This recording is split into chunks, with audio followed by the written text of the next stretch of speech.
പ്രവർത്തനം നടത്തുമ്പോൾ അത് കൂപ്പൺ മേടിച്ച് പൈസ മേടിക്കും മാത്രമല്ല, നമ്മൾ ഭവനം സന്ദർശിക്കുമ്പോൾ നമ്മുടെ കേരളത്തിലെ ഇടതുപക്ഷ സർക്കാരിന്റെ കെടുകാര്യസ്ഥതയും മോദി സർക്കാരിന്റെ കെടുകാര്യസ്ഥതയും അത് വിശദമായി അവരെ പറഞ്ഞു മനസ്സിലാക്കുകയും അവര് ഒരു സംഭാവന രാജ്യത്തിന്റെ പുരോഗതിക്ക് വേണ്ടിയുള്ള പ്രവർത്തനത്തിനുള്ള ഒരു സംഭാവന പോലെയാണ് ചോദിക്കേണ്ടത്.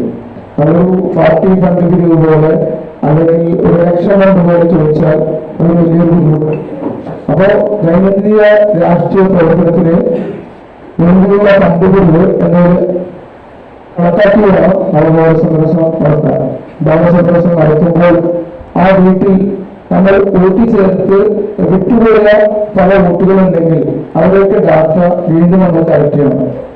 നേരത്തെ പറഞ്ഞ പോലെ 18 വയസ്സ് കഴിഞ്ഞ വോട്ട് ചേർത്തതിന് ശേഷം വീണ്ടും 16-17 ആയ ആളുകളുടെ ലിസ്റ്റ് കൂടി സംഘടിപ്പിച്ചാൽ വരുന്ന ലോക്സഭാ തെരഞ്ഞെടുപ്പിലേക്കുള്ള ഒരു ഡാറ്റ കൂടി നമുക്ക് കിട്ടും. അപ്പോൾ നമ്മൾ പോക്കിന് നമുക്ക് മൊത്തം ആ വീടിന്റെ ബയോഡാറ്റ നമുക്ക് കിട്ടും.